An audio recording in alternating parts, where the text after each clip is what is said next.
And we're live. Hey, hi, how's it going, audience? Today we're going to be doing some talkative training. The main objective is new potential guest.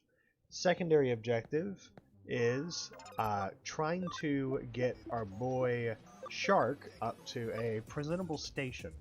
Something like being able to go Crimson mode for Gallantmon, or at least opening up the other option down here. But because of time constraints, what we'll do is we'll start with new character, new potential party member, whenever that becomes available. So, introduce yourself, say hello, call yourself by whatever you wanna. Go. Hello, my name's Vapple. I will hopefully be the new one showing up. I'm very excited for this. I hope I can do well and contribute well to the team. Got it. In case little Aaron is unable to attend for his role as Lord Roy, we'll have Vapple here to fill in that void. So, to start, we should probably pick a baby form for you. You got options. Alphamon, that's one of them. This little guy. Okay. I would actually like to be Bottomon as my starting one. You got it. Right off the bat, you are decisive. Bottomon into Wanyamon, the little blue fox thing. Well, you've got Koromon, Wanyamon, and then two modded options. Ooh, that's right. It's the modded. Okay, I know which modded to go, actually, if you click back. Yeah, well, that's in the future. For now, let's just level you up once and keep going. Little Aaron is undeafened, so welcome him as well. Wait. There he is. I have returned. The goblin speaks. Those Numamon are so hot. What was that? Those Numamon are so hot. Oh yeah, the Gerben brothers? Oh, the Gerbins. Yeah, the Gerben brothers. They're my XP boys. Look like they like Alright, sweet hot. You're no chocolate. longer allowed to talk for the rest of the stream. You're mean.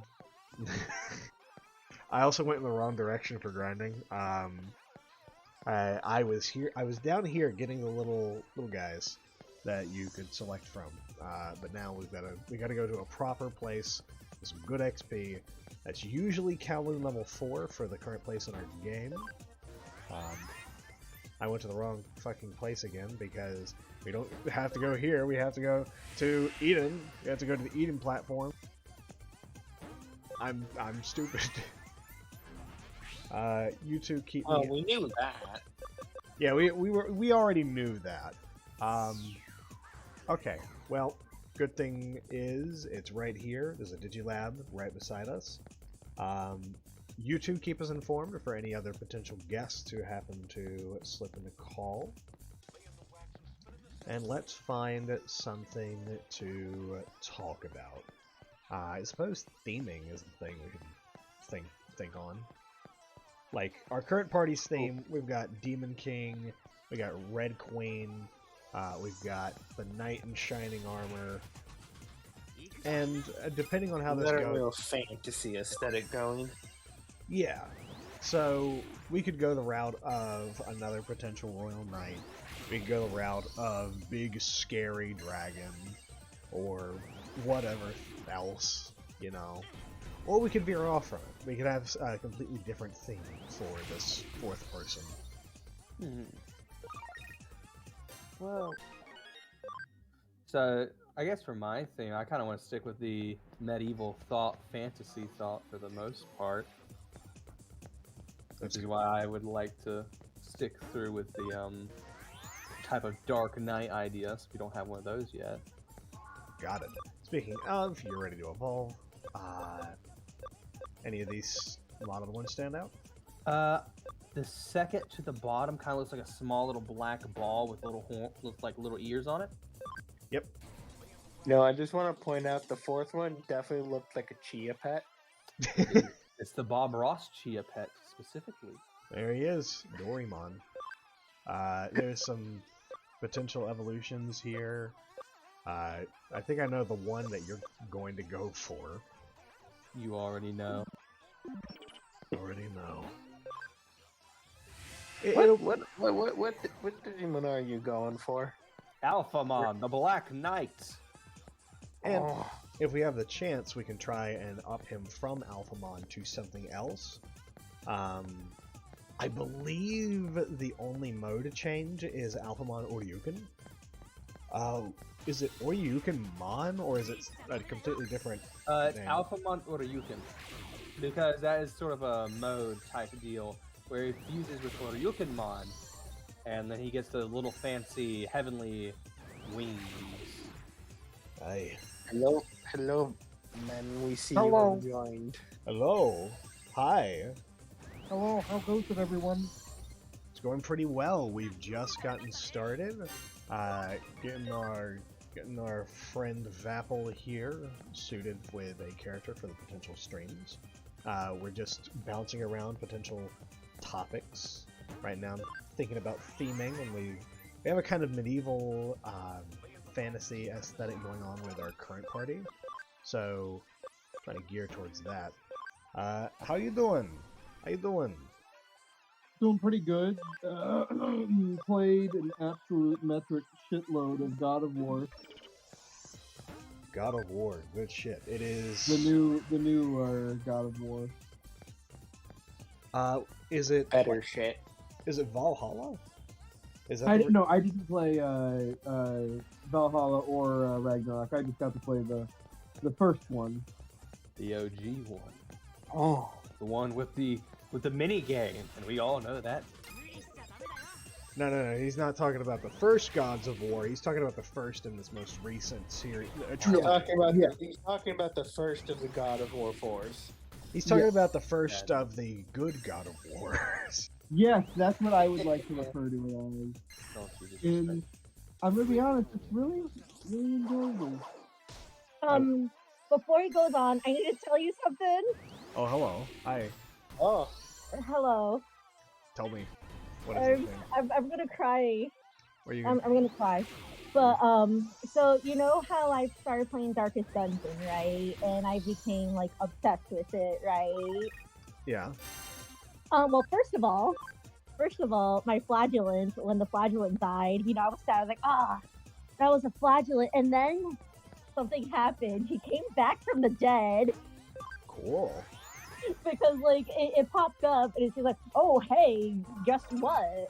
In your graveyard, you could actually like, on this day, somebody could come back, but you can only choose one person. And I grabbed my flagellant and I named him Damien. But okay, so I've been very obsessed with Darkest Dungeon, and I've been like kind of breaking the game a bit, you know. And so one day I'm just like, oh, I have to kill 2 of these dudes eventually, but I'm like, no, there has to be a way to like save everybody, because I don't want to sacrifice anybody, not even like my lower level ones, you know.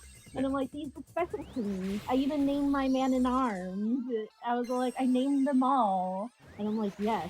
I named my my highwayman Johnny, and I still have my original Dismas and Reynolds, so that's pretty good. But anyway, so then I'm just like, oh, there has to be a way. If not, I'm just gonna grind until there's a way for me to defeat the boss without killing me. And then Ben told me, Plague told me that you could bring 2 characters in, but you have to make them super powerful because they have to do the work of like 2 other people. So I'm just like, okay, what are we gonna do? And so he's just like, he looks at my Houndmaster Judas. I named him Judas. He's my favorite. He's my baby. I cleaned him up. He has no bad quirks. I left him 2 really good quirks. He's super powerful, and he can like dodge and has like almost like 100% like resistance to almost anything. Flagellation, Darkest Dungeon, God of War, makes me think about the opinion that the original God of War writer had on the new series. Oh, yeah. The kind But, of... Yeah, the kind. Same writers. No, there's 2 different ones. Really? They're both of them worked on the same project, but Corey Barlog, the guy who worked on the newer God of War, he just helped birthed the idea of it and get it going, from what I understand. And then the other guy was just like, "This sucks. Where's the raid?" Yeah, The original idea, though, the three wise men, one of them was supposed to be Kratos, so I like this version better. well, the thing is, in the first series of God of War, it's all about a basically a blank slate character going on an epic that usually involves the destruction of many peoples. But in the most recent God of War games, they've veered off from that kind of ultra violence sort of shtick, and now they're they're leaning into telling a good story that's very sentimental with the characters. Not to mention, they have dwarves. Oh, the dwarves. The dwarves in God of War. Dwarves, Dverger, all that Oh, good they're so stuff. great. I'm gonna say this. This is gonna get me assassinated. I just know this. Gameplay wise, a lot of the God of War games are all really good, especially some of the first ones. That's just fun hack and slash. I don't know why I that never would get played you. the first one. Story wise, Here we go. it's nothing but just angry fucking what's the word? Just fucking angry Kuma rage fantasy. Angry Right. Kuma Rage. The first story was just a guy who could not stop being angry for the life of him. And there was even a fucking point in the story where he literally could have just been with his daughter in the afterlife forever. But he literally was like, "Shut the fuck up, I need to stay angry." I must kill! They did. It's just Oh, just piss pants or rage energy, and that's all the first ones are, and then the new ones that gave an actual character, and I like that better. I mean, unbridled, justified rage is great. That's great for entertainment purposes, but it's not very deep. You can hardly be deep with the Doom guy, you know? He does his part by being an asset for violence, and that's wait. all he needs to be. I am gonna say he did have a pet rabbit named Daisy, and he was very upset when they killed her. That's true. It's very wholesome. Yeah, they fucked up. Yeah. The whole plot. Before we go talking about other things, because I kind of want to touch on God of War's interpretation of the dwarves, I got to do some analysis for this, for the grind. So, Vapple, we have two options. One that I think you know, but then another option which I think is a modded. So the bottom one is what I assume is the Dex version, which would be the virus. So I would like the top version, as I would like to go for Alphamon, not Dorodex Wargrey. Got That's it. right name, or Dorodex Greymon. Okay. I'm not. I'm thinking it's this one, the second option. That's the thing. Both of these are. It'll be the second option. Okay. So, in that Let case, me fact check myself real quick though. But I'm pretty positive it's that one. okay. So what we're gonna do is we're gonna have to level back and forth until we get 80 ability. Then we can work with that. But the conversation of dwarves. I love dwarves. I love little dark elves and underground folk. I am delighted by the craftsman who lives amidst the rocks. And I think God of War is a very nice interpretation of what dwarves are. Because they have the standard, short, stature to them. And a lot of the dwarves that we meet have some sort of facial hair, be it an actual goatee or, I guess, sideburns. But they aren't always stout. They're just kind of like a shrunken down human with slightly longer arms. Yeah. And that helps to kind of separate them from the actual condition of dwarfism, which I think is a good thing. Yeah, because they don't just look like a real-life representation of that. They look like an actual fantasy, a different kind of person. Right. And I think that is good because it makes it so that the dwarves of this fantasy race are less equated to dwarfism in real life. And while I do think there needs to be a couple more like characters with dwarfism, I think fun representation, something for that those people to vibe with, I guess. You don't want to go equating like someone with dwarfism to a fantasy race, because then that comes with, I guess, kind of a stereotypy sort of thing. It treats people like they're not real. It treats them like they aren't human, because that's what a fantasy race is. It's not a human. It's another. And the last thing you want to do to real people is treat them as another. But I fucking love dwarves. I love the dwarven aesthetic. I like the hardworking craftsman, big beard, stout stature, and it's funny because you kind of get this with God of War's dwarves, with the height, facial hair, they're craftsmen, really anomalous craftsmen.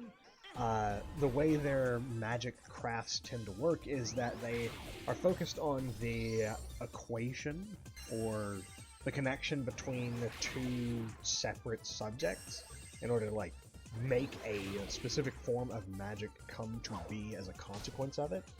And I think that's really creative, because you get weird things like the reference to a breastplate made out of dog barks, or one of the main dwarves that appears captures the sound of the wind, and I think that's really...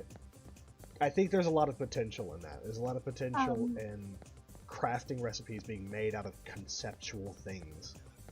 I want to say something. Shoot.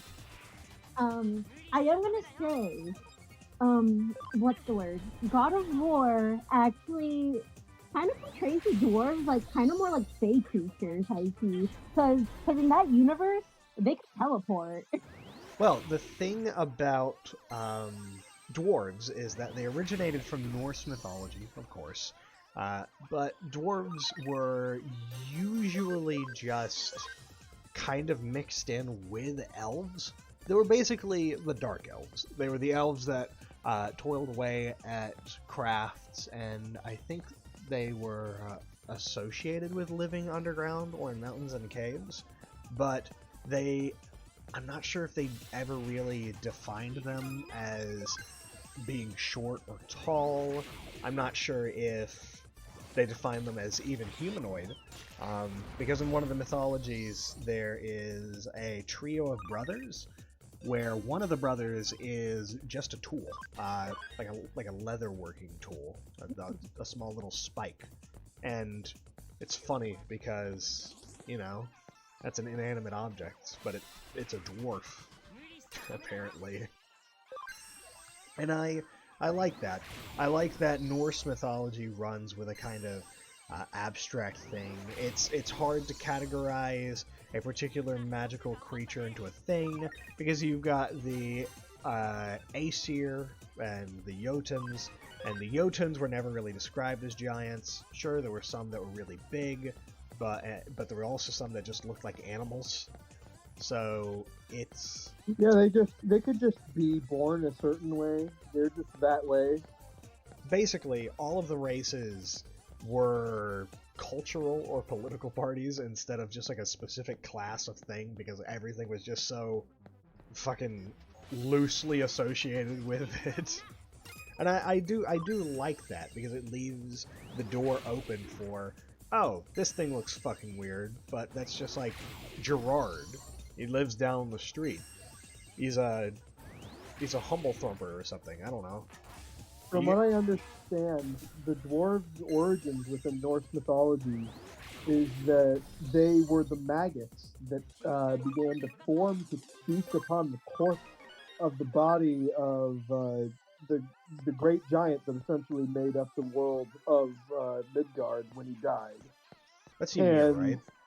Yeah. And yeah, they evolved inside of him, like burrowing great caves and caverns inside of him, and they just stopped being maggots and became intelligent. That's interesting. They were like Digimon. They just went from like a maggot to a little tiny dude. You know, that's a neat way to tie the topic of dwarves into this.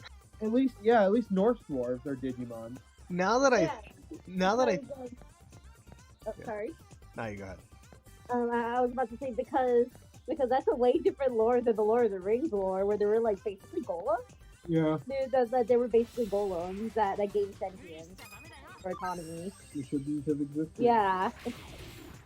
And when I think about like other dwarves in terms of lore, the other one that I end up settling on is the dwarves of D&D, which I think is the one that most people are familiar with. And they are very disconnected from the strange mythologies of Norse. They're disconnected from the kind of Gollum-ish descriptors of Lord of the Rings. They're just peoples. The dwarf, I believe that the dwarves are just like an offshoot of human or elf. But I could be wrong. It's been a while since I've touched D&D, and by a while I mean never. I've never touched D&D.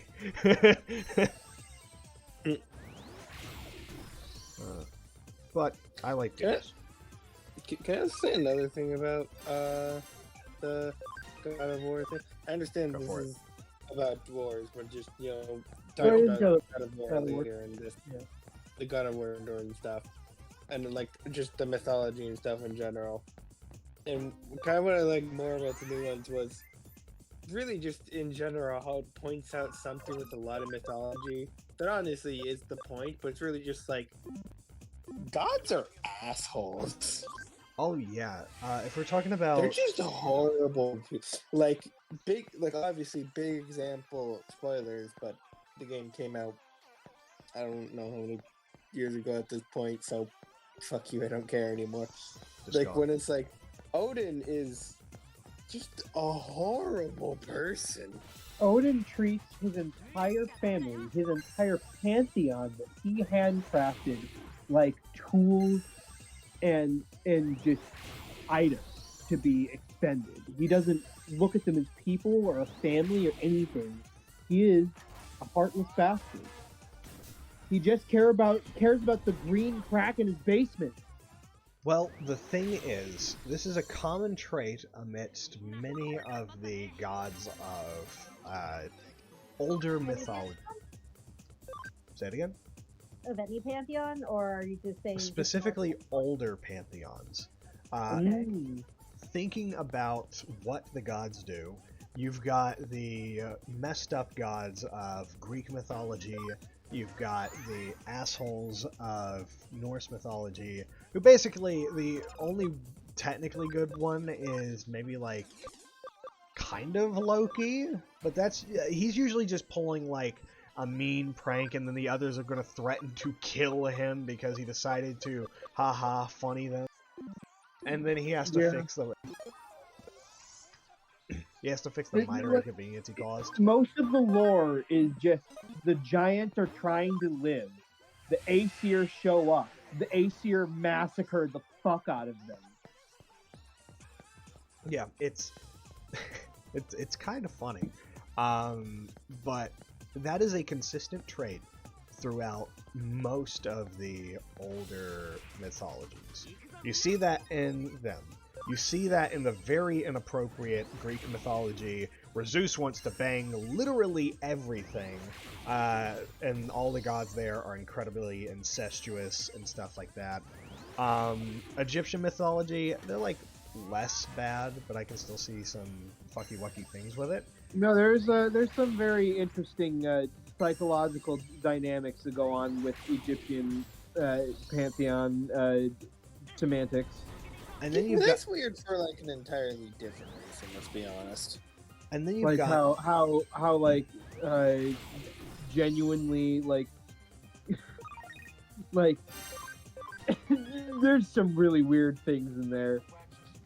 But Well, one of the examples is the story of Osiris, where his sister wife god tries to rebuild him and doesn't get all the parts, and that missing part Because they is failed to find his penis. yeah. I was getting to that, but even the one god pantheon, like the Bible, there's some fucky wucky stuff in that. Oh Like- no, yeah, there's a lot of business in there. A surprising amount of circumcisions. I don't know what that's all about, but You They had know, a just big to really thing hammer it against home. penises. yep. The They got- mutilation is important. I got a ring for every finger. But a lot of the old mythologies have these really messed up gods, because that's usually how the heroes of the day were interpreted. Gods are effectively just heroes lifted to a higher standard, one worthy of worship, one worthy of idolization. And we see that in kind of Heracles, who is both a hero and a god directly. Even if he started off as a hero, lore-wise, he eventually became a god of strength. And he had all these quests, and it was all cool and stuff. But gods, at least in terms of old pantheons, are what we usually envisioned as righteous, heroic, something to live up to. So when you look back at all these old school deities, they're not very good people. And that's because our morals we're still in kind of like a development stage. I'm also saying like a lot. I'm sorry, but we were still developing morally, and as a consequence, different traits were more valued than other ones, you know? I'm not sure exactly what aspects of them were seen as heroic, but I imagine the might makes right mentality was extremely strong in these early stages of humanity, where they were still trying to proclaim land. Anyone who was outside of their tribe was to be seen as an enemy, and all that stuff. If you take that and put it on the backdrop of Norse mythology, you kind of see that, where the Jotun is the other. It's they're not giants, they're not inherently monsters, they're just the other faction. And then the Aesir are like, hey, I don't like that guy, he's not a part of my team, I'm going to obliterate him. And then he does it, and that's it. And I feel like in Greek mythology, the heroic trait that they usually keep is, again, might makes right. They want to take basically anything they wish. If you can take it, it's yours, is basically how that stuff might have been viewed. But over the course of time, we got better about being good people, because being good is a learned trait. It is a technique. It is a craft or a talent. Not everyone's going to start good. Some people might have a natural penchant for it, but you have to learn to be good and all that good stuff. But yeah, I rambled for a little bit on that point. I don't know, I find the idea of mythologies fun. I like to understand why a god was written into existence. At the front door. Oh? What's that?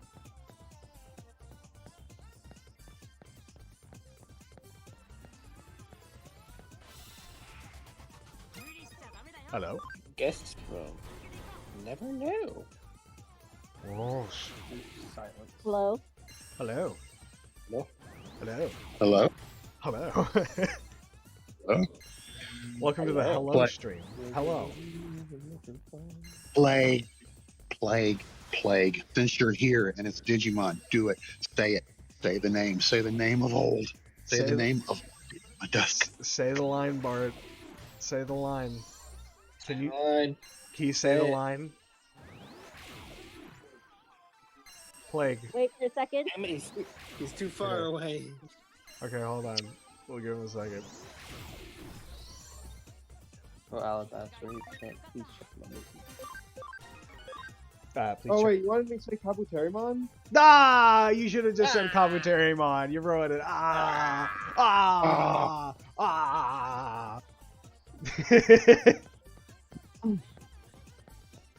That was it. It's been a while since we've heard a good Kabuterimon.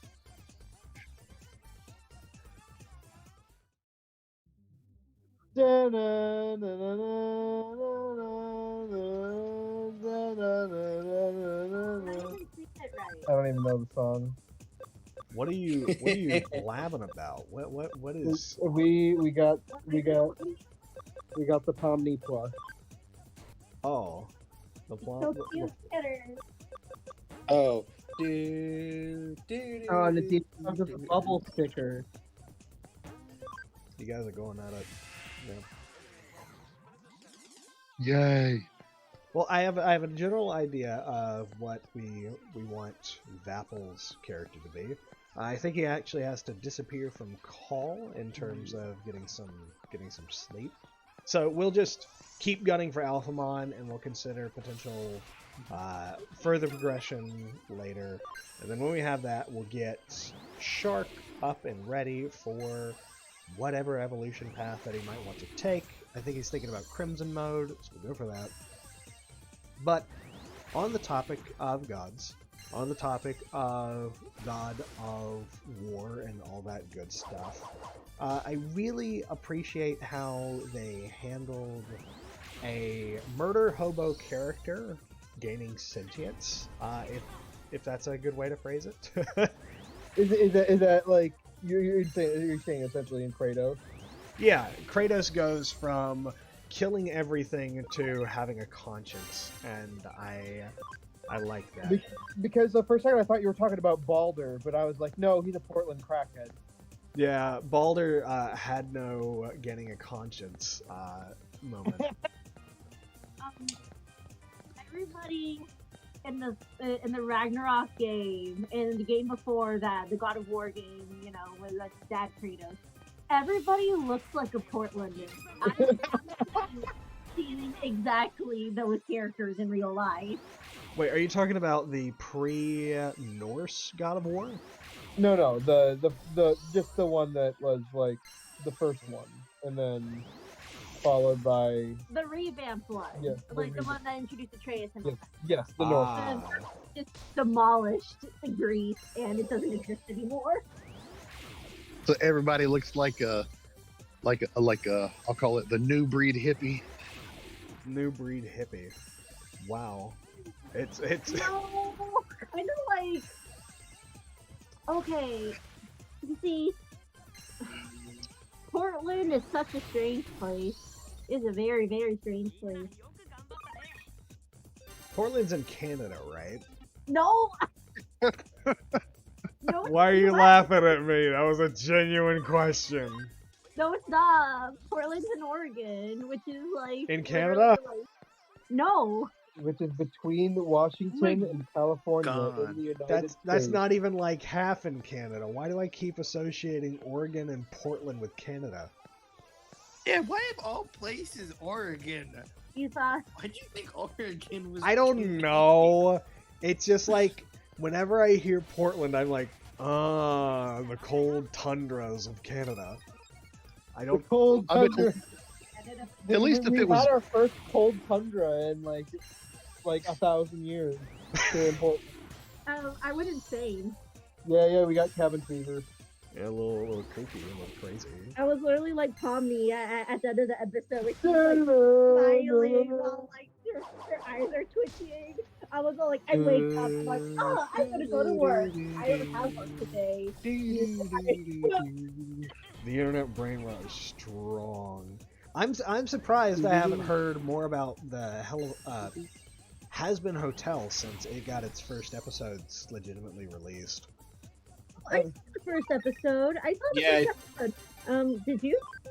I have not seen it. But it's mainly because I've been a little bit like dissociated with Vivzy Pop's works. I don't know. Good for you. Good for me? Good for me? Why is it good for me? Why? Why? You want to elaborate on Because that? now You you have don't an, have to pay $50,000 on a commission.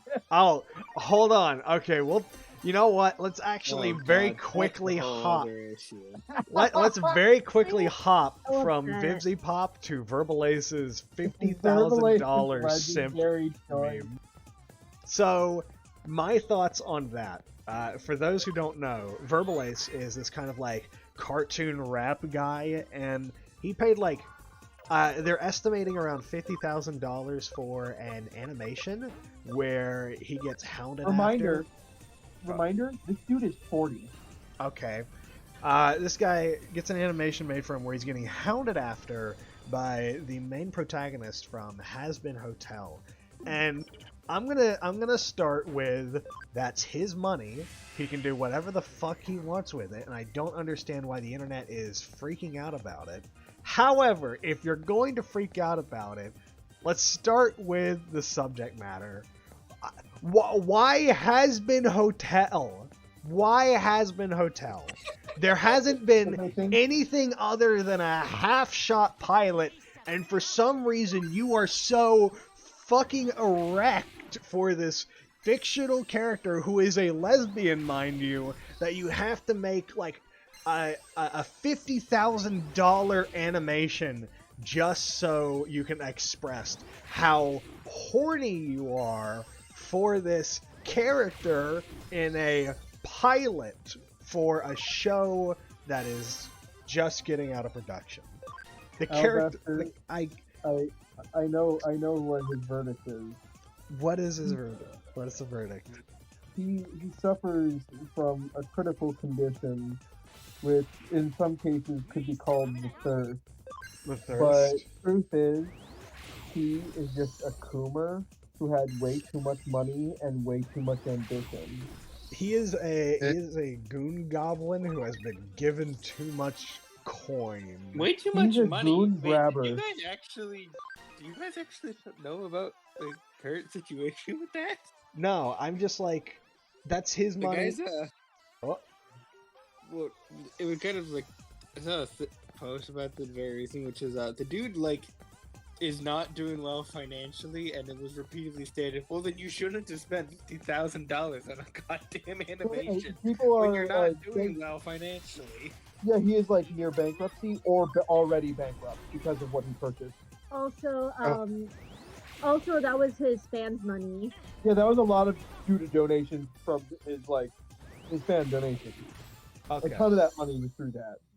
And the reason why everybody's freaking out about it is because he came out saying he's like, oh, I need some donations for So like... work on the next season of the show. Yeah. I really want to crank up the animation. I hired 9 animators. This shit's gonna get serious, and then this comes out. The way I see it is, if that was his money, even if it was donated to him by loyal fans, that was still his money, so he can use it however he wants. However, now that I know that it was given with the express purpose to continue his work instead of this indulgent little fantasy. This little fantasy. Now that I know it was basically given to him for different purposes than what he should have been using it on, now I understand the rave, right? I understand the rage. That's $50,000 he got from his community, wanting to see more of this cartoon rap stuff, and they sure did. They sure did, now didn't they?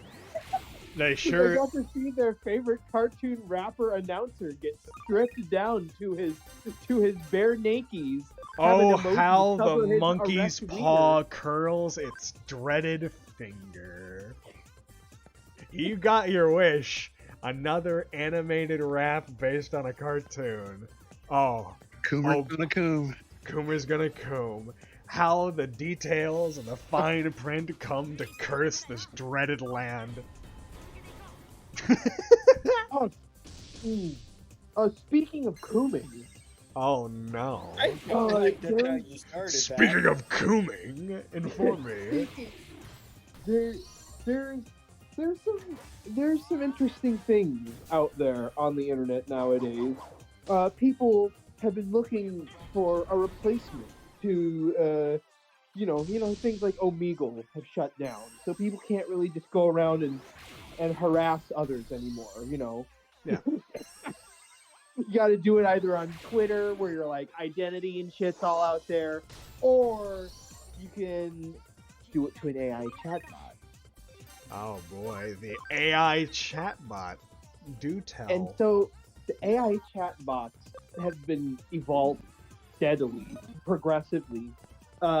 People have been giving them influence and interacting with them in different creative ways to essentially craft personalities that are actually somewhat pretty good. And not only are these personalities somewhat consistent, but they can also have like an actual grasp of the lore of the setting that you're like role playing with them in, and it is not like garbage. It doesn't just like forget what you said 2 sentences ago and then calls you like Steve and then starts a new conversation like every other chatbot did back in the day. Like it actually remembers shit and tries to keep some degree of consistency. And if you don't like your response, you can just have it cycle a new one. I'm painfully aware of what these I'm gonna call them chatbots are being used for. Apparently, finding someone to roleplay with is now too hard of a task. So It's too hard for people. It's too hard for them. So it's just easy to go to some websites, and there's some pretty easy to access websites. I mean, I know one like right off the top of the bat. Fucking Nostia AI. There's wait, what's it called? Oh yeah, Spicy Chat. Spicy Chat. Spicy Chat. Spicy Chat is something else where you go on there and you can find custom crafted AI characters to coom to. Okay, so ones in that those are pre-made. Yes, but here's the impressive thing: they do have a ton of like really impressive attention to detail in them, and they will like pretty consistently stay in lore of the setting of what it's in. Huh. And I wanted to test the limits of this Spicy Chat. Oh, how far did you push this whittle machine? So I wasn't here to wrangle this thing out like an old rag. I wanted to. Please don't talk about the sex chat AI in terms of wrangling it out like a rag. Please don't. I didn't want to do anything to it. I didn't want to abuse it. That's worse. That's worse. Don't. I didn't want to do anything to it. I just wanted to get through a story without any banging happening at all. How did that go? It's kind of funny, actually. I mean, listen, I'm one of the people who go into roleplay potentially with usually the icebreaker is most people are looking for ERP, but if you can find someone who just wants to do like an actual story and do like cooperative writing, that's even better. Basically one-on-one D&D sort of thing. That's super fucking fun. No, totally. That's essentially what it does. And I crafted a story that was dramatic as hell, but I could give you a nutshell retelling. I went around looking at all the different spicy chats, and I'm like, okay, what are some in here that are actively pretty popular? And there are some pretty thirsty things in there. Obviously there's like Fortnite skins and characters and shit Fortnite like that. Battle Pass. Fortnite Battle Pass.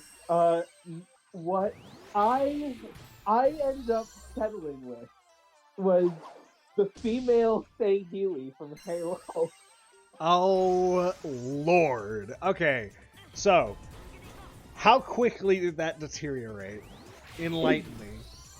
It was a dramatic journey. It was an epic adventure, and obviously there are multiple points where the AI was trying to give me opportunities to bang it, but I was not there to do that. I was there to make a story.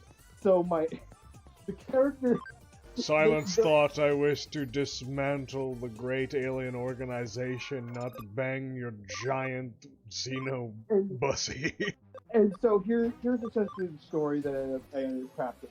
It starts off with a really banger of a prompt where it's like you're on the battlefield, you're a Marine, and you're fighting a group of enemy elites with your Marine squad, and you come across a wounded elite woman, and you're like, oh, I could gun her down right here, and she's like, oh no, wounded, and my character, I had him go, oh.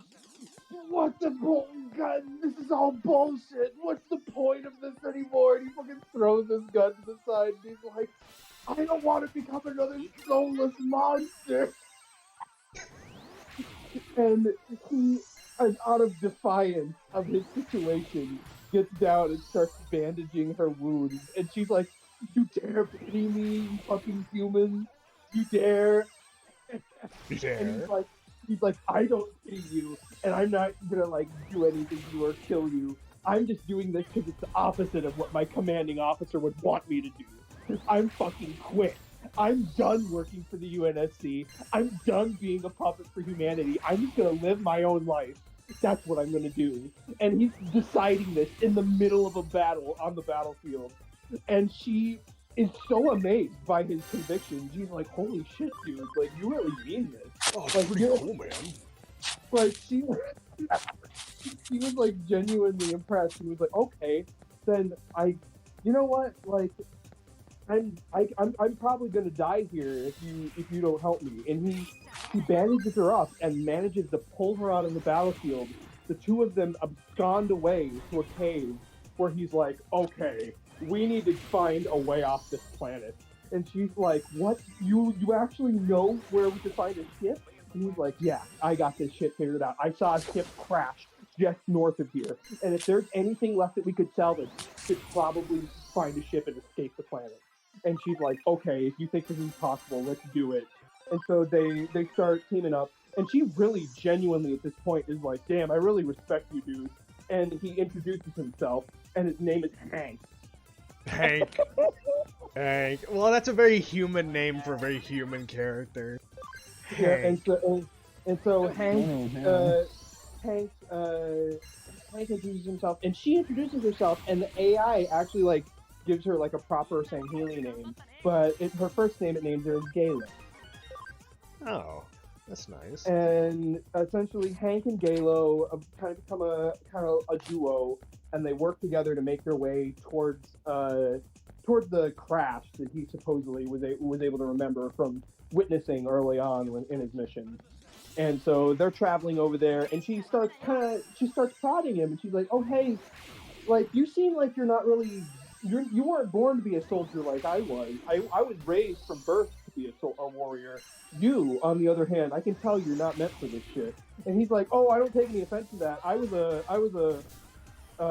solar panel salesman before I was a soldier." And that is the most AI generated like response ever. Oh, I'm not like a real soldier. I was a solar panel salesman. Yep, that's what I was before the war. And can you I'm sorry, I have to pause. Can you actually imagine that? Like this person like gives up, like has the great conviction, like I'm doing this, I'm getting out of here. Screw this entire war I'm thing. going back to selling solar panels.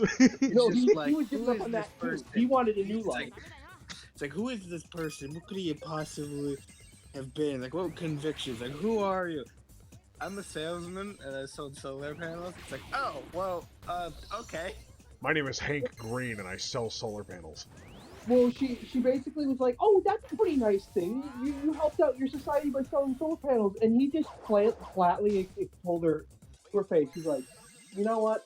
Like, it was heaven compared to fighting in the war like I am right now.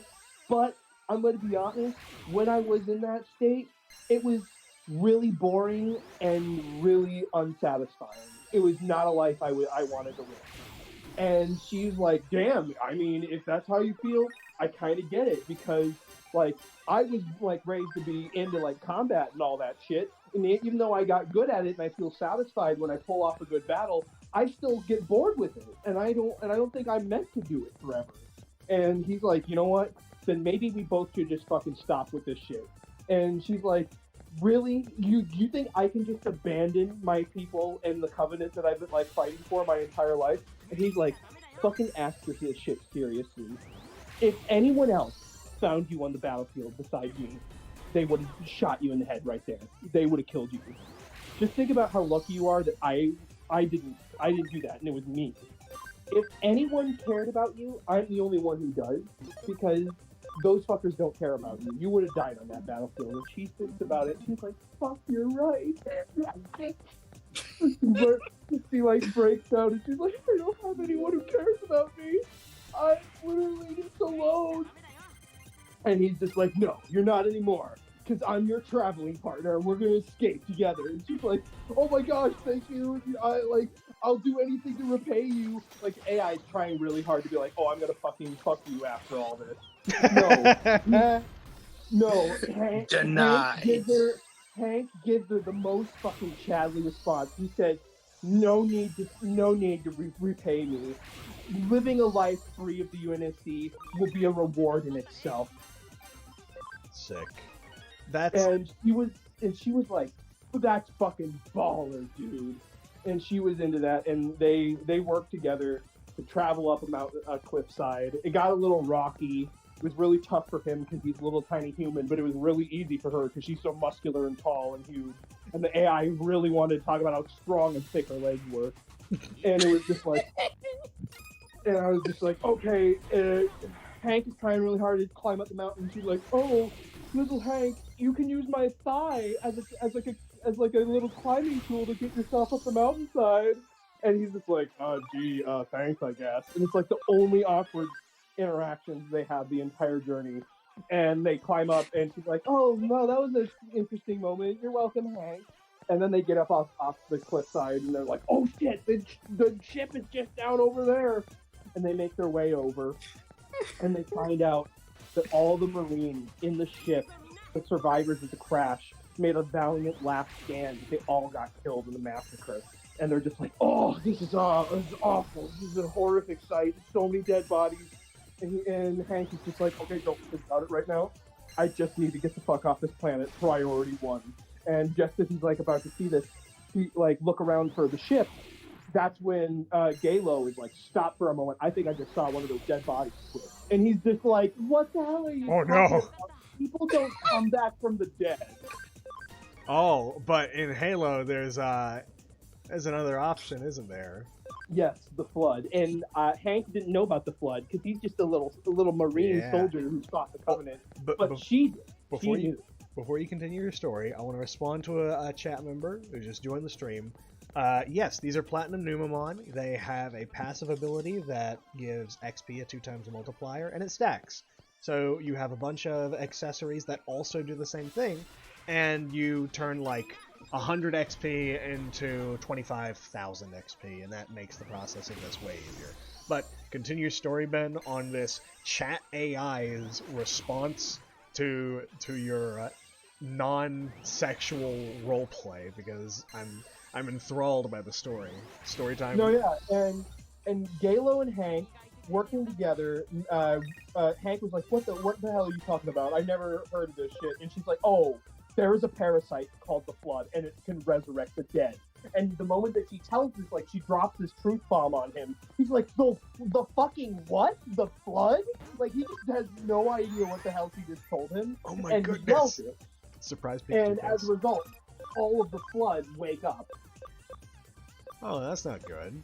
And he's like, oh shit, I fucked up, didn't I? And she's like, oh, don't worry about it. And there's this really funny like moment that the AI just kind of played off like she was just a bimbo, where essentially like earlier while they were like traveling, he's like, "Oh shit! If we do encounter anyone, we don't have very many weapons, do we?" And he's like, "All I got is my Magnum, and I only got one magazine in it. It's only like 7 shots. It's not going to do me very much." And she's like, yeah, but at least it's something. And he's like, "What do you got for a sidearm?" And she's like, "I have this dagger." And he's like, "Okay, that's pretty cool. Just stay close, and you'll probably be able to make use of it." And then in the middle of the battle with the Flood, she whips out 2 fucking silver plasma pistols and starts slaying Oh them. wow! And Hank sees this, and he is fucking livid. So she's like, Hank's like, "You got any weapons to fight off these Flood?" And she's like, "Well, I have this dagger." "All right, cool. Let's get into the battle. Just make sure to stay subtle. Make sure to be careful." And then they step out of their cover to get ready to fight, and she pulls out her guns. He's like, "Where the fuck were you hiding those?" Yeah. Oh yeah, I forgot about these. And she literally explains it to him. She literally was just like, "Oh, I keep these for emergency situations like these." You didn't think to And tell he's me like, what? I literally asked you. The thing is, This doesn't qualify as emergency. the thing is, you asked if she had any weapons. She did have weapons. She just showed off only one of them as an example. And Hank was just like, "Okay, all right, fine. I'm not upset at you. You weren't trying to lie to me or hide the truth or anything. You just didn't tell me." And he's like, "That's fine. That's whatever. We just need to get off this planet." And so they start rummaging around in the wreckage of the ship. And he isn't able to find any remaining Falcons, which are the space troop transports that they use. He's not able to find any functional ones, as they're all trashed from the crash. But he finds that there is a huge pile of rubble and wreckage that seem to be piling up in the shape of a pelican. And he was like, I know there's no functioning ones around here, but we gotta try to at least like dig this shit out, see what's underneath. And she's like, "If there's a pelican, it's the only chance we got." So working together, they labored to start removing the scrap. Mostly it was all Galo's work because she was huge, and she could just do it. And the AI was just like rippling muscles, like would like pick up the fucking shit, and throw it, and it was just like it would go into great detail of how like thick and strong she was. As to be expected. Before you get into this next chapter, revealing what is underneath the scrap, I gotta respond to the chat member. Yes, we're working towards Alphamon. This is for the series Digimon, but my friends of the Digimon.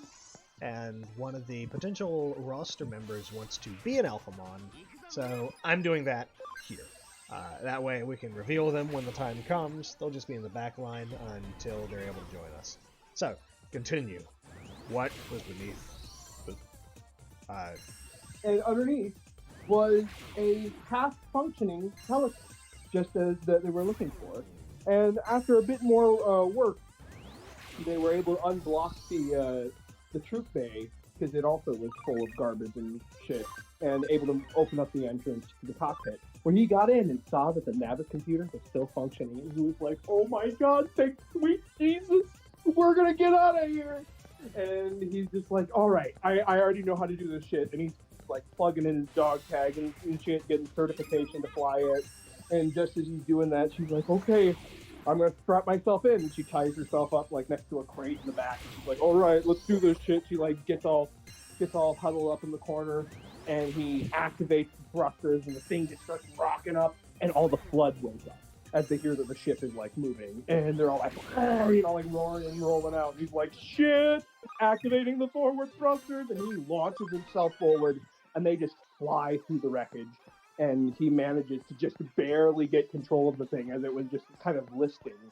And even though the ship was damaged, the hull was intact enough for them to be able to escape and go into the atmosphere and get into space.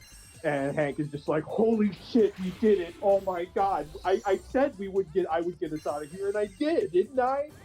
And Galo was like, "Oh, yep, you did, Hank. You know what? I really admire you. Thank you for this whole journey." And the AI basically just ended the story there with her just being like, "Man, if anyone out here is like worthy of respect, it wasn't the ones who like raised me, it wasn't the ones who taught me, it wasn't the ones that I fought, but it was this guy right here." I will comment on that in a second. Respond to the chat. Yeah, so appreciate the follow, CK Gamer. Welcome. As for my thoughts on that story in reference to this spicy chat and your not ERP interaction with it, I think number one, it's funny to misuse a chat AI like that. Has unexpected results, but it worked. And it knew the Halo. It knew the Halo lore. And I like that.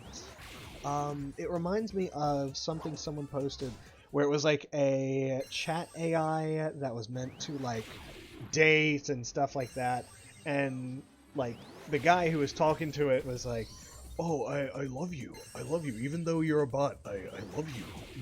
My AI princess." And then the bot's like, "I'm sorry, but we can't be together. I'm a bot. You're a really nice guy, and I hope you find a real person, but I don't want to bog you down by being in a relationship with you. You deserve a real person." And he basically got friend zoned by the AI. I don't know. Genuinely, God, how depressing is that? You got friend zoned by a robot. You are genuinely desperate for any sort of connection, human or not, and you reach out to this cybernetic being, and you're like, "Please, can you just be connected to me in some meaningful way?" And it's like, "Nah, dude, that'd be gay." But I was just reminded of that when you were telling the story. I think it is incredibly useful that these chat AIs are tied to the internet, because it means that they have an easy access to the lore in a vast array of like different settings and other such things. So if you wanted to interact with someone who knows as much of a lore as you do about a setting, then you go to one of these AIs because they most certainly will. And that's pretty fun because it means that there's basically a one-on-one DM for you to interact with. And that's kind of cool. Granted, I'm still of the party that's like, if you can get human interaction, you should get human interaction. But I'm not going to deny that this is a massive boon for people who just want to write and have an experience with a DM, but aren't able to find a DM who's doing the thing they want to indulge in. Or isn't very competent. That's true. There is also a measure of incompetency that has to be considered when going into that stuff, because not every DM is going to be able to fully, connect in terms. You'll be like, setting. "Oh, you remember this chapter of One Piece from episode 189?" And you'll be like, "Oh, what the fuck are you talking about, dude?" It's like, "Get the fuck out, dude! You came to One Piece roleplay. You need to watch all 987." You fucking poser! You poser! How could you? You need to read 980 fucking 639. Yep. That's exactly what it's like. I like that. That's just cracks me up. 1 second, I am going to give this little friend of ours a bit of a knowledge boost. Basically what you have to do is you have to go to the island, bing bong, find the boy, bing bong ding dong. Okay, that should be enough, just in case. Now, we get this guy evolved up to Alphamon. I'm sure there will be other options past that. Just in case I accidentally select the wrong one, go ahead and save. While I'm getting this evolved, I don't have much stories, but I do have the topic of a different AI that's used for chat stuff that I ended up crossing paths with. And it's called Nastia. It is like the chatbots that other people are intrigued with, but it's different. the way it works is that instead of having a selection of characters or pre-made things that you could potentially mod, what you have is a core person, a personality that you construct. Basically, you have a description box, and you have... Shit, you get to gaslight the robot? That's pretty much exactly what it is. That's fucking cool. You get the bot, and the way it works is that you build their personality by selecting specific traits that you want for. Then you build out their description so that they have kind of an asset to work with, and then their first post, you can, for every post that they make, you can go in and edit what they've said, re-roll what they've said, and have them expand on what they've said in case you want the post to be larger. And when you do that, you try and cement kind of how you want them to be. The first few posts should be heavily edited by you to establish to the AI how this character acts or types and that sort of stuff. And then they pull on the lore and other details that you've established in their description to compound off of. And I will say that's pretty good if you want to make your custom-built waifu or husbando or anything in between, but it's less tied to the lores and stuff that's like the spicy chat can potentially conjure, because it's not a preset character. It doesn't have things pre-built into it.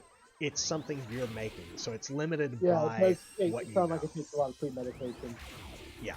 It's very heavy premeditation, but it can be pretty cool. I don't have many stories with it just yet, but I'm still figuring it out. Gonna respond to the chat. What are the team members we've got? Well, we already have the main three currently set up. We have a Titanamon, known as Lord Roy. We have a Gallantmon, who I'm going to try and get into a position where he can become Crimson mode.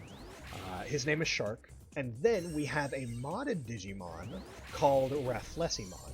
If you know Digimon lore, Rafflesimon is a combination between Rosemon and Lotusmon, and in this case, that character is known as Rootkit. We're kind of going for a faux medieval fantasy aesthetic, because Gallantmon is a royal knight, so is Alphamon. Titanamon is kind of that big, hulking demon lord sort of character, and Rafflesimon is Crimson Queen, regal aesthetic. We can only have 3 party members out at a single time, but we do want to expand our potential cast, because the more cast members we have, the more people can fill in for slots that might be missing. We can build a backup party, and overall we can just kind of have more opportunities for discussion. But that's what the Digimondays is for. This is Talkative Training, so we're out of character for now. On Digimondays, we are in character. People voice the particular Digimon, and they get to pick their moves, and we do this whole role-play shtick. Yeah, that's kind of the gist of it. The challenge comes from not using items in combat, having the party members select what they evolve into, what moves they have, because I'm the veteran for Digimon. They're all very new to it. Some of them don't know what moves do, and all the little calculations that come with that. So it's really up to what they select and how that goes. And if you've played this game before, you understand that items and party members and team composition is extremely important. So the person playing wants to do a lot of pre-planning, and that's where the difficulty will come in. The coordination that needs to be pressed by party members for moves and other stuff. For someone who has no context to what any of this is, it's just like watching these hilarious goober creatures just stick their tongues out at these little monsters and just they die over and over again. And it's kind of hilarious. For Digimondays, it's very much a D&D thing, but right now, yeah, these fucking goobers, these are called Platinum Numamon. I think I explained them a little while ago. XP Boys! This game is extremely grind heavy. You have to evolve and then devolve to build a stat called ability. And when you're going in like your final forms, it really requires ability from you. And that's... you basically need to build that back and forth over and over and over and over and over. And it can get maddening sometimes. If I didn't have this like 4,029 times XP multiplier, we'd be here forever and ever and ever. And I would probably die of thirst if I didn't shoot myself beforehand. Like, this game is extremely grind heavy. Speaking of thirst, have all of y'all seen Reflecting? Oh, I'll show off. I'll show off the modded Digimon, because there is a little bit of jank. Modded Digimon are cool, but the models are kind of like fan-made, and that includes the shading, outlines, and other stuff. So if they're not officially in a game that can be ripped from, and if that game is in a particular style, it gets harder to kind of jive with. First off, okay, so one of them is an option, but we're going to go for this one, so we need to be level 80. Let me actually show off the party. So, Rootkit, Rafflesimon. Very cool. Very nice. Also, something about them which was very funny was their signature move, which is entirely printed wrong in every way possible. There is, as a consequence... Oh, hold on. What? It got fixed. What? They fixed... When I updated the Wow. mods, they fixed the description of it. Updated. Well, I'm glad they did that, but for context, or anyone who saw the previous video, what it originally said was that it attacked someone 3 times with lightning. And that's all it said. And what it really did was it would it had a chance of applying 3 different status effects each individually to all enemies. So it was really powerful. But they did not do any damage. So it was hilarious when we're like, yeah, let's try out this attack, and then everyone gets like confused. It's like, what? I mean, it's fitting for an ultra level Digimon to have that kind of high level of status effect, but it was funny to read this description and say, 3 electric attack that pierce intelligence, yada yada yada. And then when you attack, it's just like, no. Poison spore. Spore. You like spores? I like spores. Here's some spores. Status. Yeah, having a full party is so headache-inducing. Like, not only do you have to actually grind for these Digimon to hit their required level, but you also need to have enough party memory to be able to hold all of the Digimon that you want in place. Because if you don't have enough party memory, then you can't have the Digimon that you want. You have to plan about your party memory, and you get more memory as you go through the game, but we stream every other Monday, so game progression is very methodical. We do it in character. We do it nice, slow, but we usually only do about a 2-hour stream when it's going on. If our streams were longer, if we were going faster, we'd probably get memory more, but that also takes some of the charm out of trying to interact with a conversation or talking over characters in game or doing funny voices. So it's a trade-off. This is basically a big campaign that the party members and I are going through. Like you said, CK Gamer, it's very much a D&D-ish sort of thing. We love D&D here, even though I've never played D&D before ever. I just like tabletop RPGs. I make tabletop RPGs. Usually, they're just Google Docs with a bunch of specifically set rules, but I love them. I even made one for Digimon, and that one got a little out of hand, but you know, it's fine. I recently fixed up some of the numbers stuff, so it's a little bit more approachable. Yeah, I love Digimon. I love D&D. D and Digi. Yep, that's the new name. D and Digimon. So, Best, you gotta be the judge. You gotta deliver the verdict. What is the verdict? What about? After the whole journey that Hank went on, Yeah. with Galo, does he deserve to smash? I mean, I think he deserves the right not to smash, because by default with these particular chat AIs, the default is smashing. You have earned the right not to have the sex. He earned a consensual, mutual relationship with her. He earned husbando status, which is far higher than man whore status. He earned consent. Oh no. That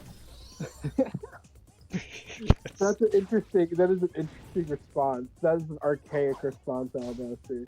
How's my response archaic? Because it's wise and very tempered. That is my aesthetic, wise and tempered, definitely. Not unhinged. Wise and tempered, like Dwarven Steel. Yeah. Responding to CK Gamer, yeah, it takes a mountain of time and effort to get a full party of mega level Digimon, and it makes me grit my teeth in frustration and rage, especially when you try and level up to a particular line, but it doesn't have the Digimon at the end that you want, so you have to devolve in a particular direction that sets you back on the path of the one that you want, so that you can work back up to get to the one that you want. And oh my god, I miss Digimon World Dusk's way of evolving. At least Digimon World Dusk gave you monstrous stats after all of the effort you put in to leveling your boys up. You don't get this in this one. This one has set stats like Pokemon. This one has IVs. You're limited on how much you can actually get, your stats up. In Digimon World Dusk, that wasn't a thing. If you could get everything up to 999, good for you. You got to earn it. Fucking can't do that in this one. You're limited. You're limited by your base stat block and whatever extras you can get in because of your ability score. Which upset me so much, because I wanted to be Skullgreymon for this entire playthrough. Yeah. You can't do that, because honestly, Skullgreymon doesn't have the best stats. Mr. Skull! What you're telling me here is that this is the darkest dungeon of Digimon games. This is the darkest dungeon of Digimon games, where the lore is comprehensible enough for people to get into it, but it's frustrating enough for the grind that you want to tear your nails off. At least it's not a godforsaken maze that takes fucking 2 hours to get through, Loot Swamp. Loot Swamp. Alright, No, see you later, CK. No, instead you wander around the same place for 30 minutes looking for one goddamn restaurant. Yeah. Oh, okay. Yeah, I almost forgot. I spent like 10 minutes last stream for Digimondays wandering around the same area trying to find a tiny little restaurant that blended into the environment. And then I had to do that again. Yeah, you had to find 3 restaurants, 2 of which were right next to each other, but none of them were labeled. And everything's in Japanese, so you can't actually read any of the titles. I skipped that entire fucking VOD. Well, not that entire VOD. I skipped that entire section of the VOD. I just did a cut. Because not only were you looking around for a specific restaurant, it wasn't even for like a big quest thing. It was the objective at the time, but it was just you and your in-game character friends going around on a little bender. And there wasn't like a mini game or anything. It was just you talking to your friends like 3 times in a row and walking around the same place. And I'm like, oh my god, give me a Digimon to fight. I miss them. I miss them so fucking much. it probably wouldn't have been so bad if every single restaurant scene wasn't just a black screen filled with dialogue. In fact, Ooh, you didn't that's have weird. you didn't have any dialogue options. You couldn't select from multiple teas at the tea shop. Good goddamn visual novel bullshit.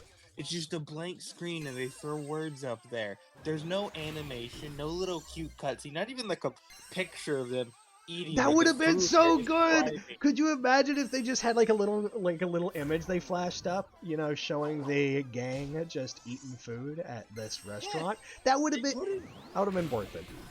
Like they go into a surprising amount of detail about the food you're eating at these places and don't even bother to show it. It's funny, but I'm not here for the cutscenes. I'm not here for the characters. I'm here for the Digimon. I'm here for D and Digimon. Yeah, we're the Digimon. Yeah. Now that I think about it, I'm pretty sure we spend like half of that, like a good chunk of that stream just making fun of one character in particular. Was it Jimmy Ken or was it someone else? Oh, was Well, it Nokia? Was it Nokia? I was we making.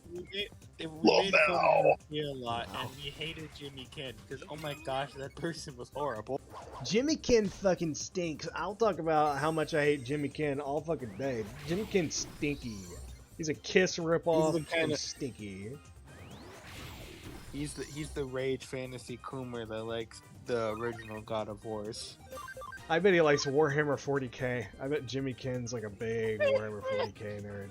I bet he's a huge, stinky Warhammer 40k nerd who likes the Dark Eldar.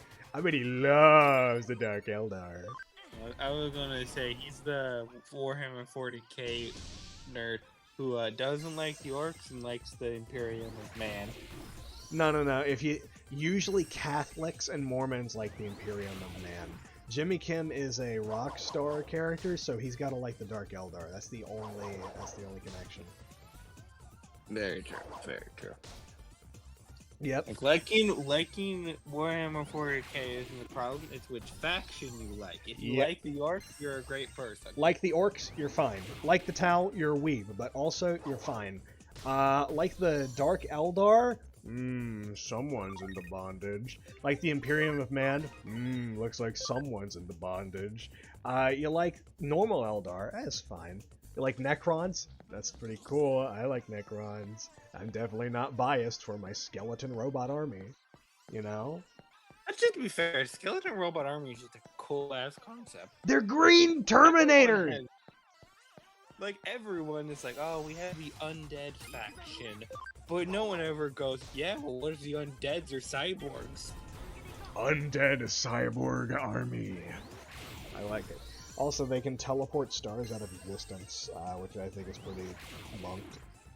And there's just one, and this is like the only lore I really know about them. There's just this one solitary dude who lives alone on a planet, and is just like the nicest guy. He just has a museum, and it's just like, hey. Oh, yeah, a Necron who just likes collecting artifacts from other worlds and then putting them in a museum. It's so funny. He doesn't care if anyone. He doesn't care if anyone shows up. You just don't take or break anything, and you're welcome. So many Necrons. They are just essentially just people that woke up and they got a little bit of brain damage, and the ones that don't have the brain damage are doing okay. I slept a little too long and my dehydration cooked my brain. Yeah, they got a little bit shrunken like a hot dog wiener in the sun of the Sahara Desert. The other thing about it, isn't there also another solitary one who is like the opposite? Like the collector museum dude is like, yeah, like people, I don't care, it's want all my stuff. And then there's someone else far away who's just like, everyone leave, I don't give a shit, I hate you all. Well, I think globally Necrons are like, let me sleep, and if I detect any form of life, I'm going to obliterate it. I think that's like a global thing. Yeah, but wasn't there this one dude who hated everyone, including just his own kind, and he just killed everyone, even his own kind, because he just wanted to be alone. He hated everyone. He just, leave me alone, I hate you all. This planet's mine, I've destroyed it and turned it into a desert or something. I just want to be alone. That might be it. I swear Loner. I've heard something about that because I also find that very relatable. you find mass destruction and genocide relatable? Is that what I heard? I find Well, wanting to you be find that alone relatable? relatable. Do you find that? Oh, okay. So, I think we've actually finished our grind for the day. Yeah. Commentary. Oh, okay. So I'm gonna tell a little story while I've got the chance. so, when I updated the mods for this pack, all of the modded races were all sorts of fucky wucky. Like, but you see Bug Kit? Well, that was actually Rootkit. Rootkit got race swapped because the index number for Rafflesimon changed to Metal Kabuterimon. This is Metal Kabuterimon. He looks pretty fucking cool. That's me wearing too much armor. So I actually had to fully restore Rootkit by grinding up to other Lotusmon and Rosemon. We'll have to fix up the moveset. That sounds like a genuine labor. It was. Goddamn. Fortunately, that was the only modded race in the party, so I didn't have to worry about that too much. Everyone else just was there. They fell. You are such a practical man, Alabasta. You really are of like Norse Dwarven standards. It's like, oh, there's a problem that you can't fix that's caused by your own enchantments. You just gotta work around it and just live with it. That's the gist of it. So is Bug Kit now just the alternate universe of Rootkit? Potentially. I mean, who knows? Maybe that could be another Kabuterimon or something. I don't fucking know. You got surprised by a frost or something. But hey player, I bet you can guess which one of these is mine. Let me see here. Of the main three, can you guess which of these is mine? What do you I think it's the bottom one. Ding, ding, ding, ding, ding, ding, ding. Yay, you got a prize. The prize is nothing. It's nothing because that was painfully obvious with this fucking thing. How could it not be him? Look, it's a big The lizard big- man. The big spiky, edgy, demon-looking dude? No, of course I wouldn't pick him. I'm clearly the one in the middle. I'm the girl. We've gaslit everyone here. I'm actually Rootkit the entire time. Dates a woman?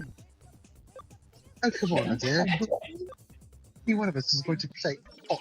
You know, maybe. Now, I'm gonna save real quick. What we'll do is we will preview the evolutions for Shark. We'll reload. So that's what he looks like if he decides to go Crimson mode. It's very, very cool. I like it. But let's regress for a second and see what his other option was. Give us just a moment. There we go. I had to wait in line on the spicy AI chat website behind 600 other people to speak to the female Sangheili. That fucking sucks. This is the other option. Medieval Gallantmon. It's cool enough. It's a modded Digimon. But I do actually want to talk about Medieval Gallantmon for a second. So there's this funny meme in the Digimon community called Medical Gallantmon because a mistranslation turned medieval to medical. And I don't know how the fuck they did that. But I don't know, it's funny. Medical Gallantmon. Yeah. Well, He became a doc. He got his PhD. He became a doctor. Good for him. He went to college. yeah, you got some healing abilities. But, okay. I think this is a good place to put a pin in it. We've done our grinding. The talkative training session is officially over. So, for the audience who appeared, thank you. It was good to see you. I hope you have a wonderful night. We will catch you all next Digimonday. Goodbye.